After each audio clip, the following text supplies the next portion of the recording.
10 vjeçare. Po. Për gëzimet e mia. Cilin Ramazan e mbanin mend më së shumti dhe për cilën arsye?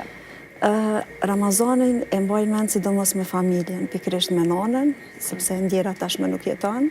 Ndoshta i ka qenë Ramazani më i veçantë, më emocionues, dhe me familje padyshim. Kur ka qenë i fundit me të?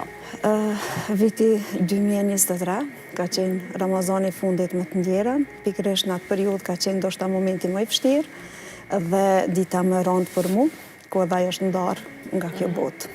Sigurisht të mungon edhe sot ajo besoj ato iftaret edhe tryeza ku mblidheni të gjithë është vendi i zbrazët. Patjetër, nuk ka moment, nuk ka ditë që nuk e kujtoj dhe më mungon padyshim, sepse ka qenë personi ndoshta i vetëm që ka qenë krahu dhe forca ime mbështetëse në çdo sfidë, në çdo rrugtim time. Cila traditë e Ramazanit ju pëlqen më së shumti? Ndoshta mbledhja e familjarëve për iftaret, po dhe shkuarja në xhami me taravit dhe aktivitetet tjera kur bëjmë në periudhën e Ramazanit që janë të shumta. Ka shumë, domethënë, tradita të veçanta që më pëlqejnë Ramazan, ku mundohem me i kry. Hajde të flasim pak edhe për ato të vështirat, jo vetëm të bukurat. Cila është pjesa më e vështira e xherimit për ty?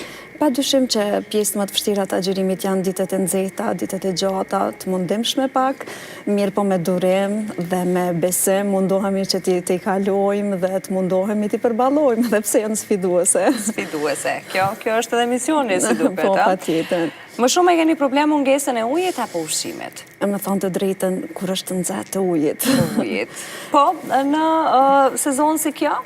Jo, tash ditë më t'ima të shkurtra, muaj ka qenë më i freskët, nuk vrehet shumë ajo nxehtësia, kështu që është më e lehtë, mirë po padyshim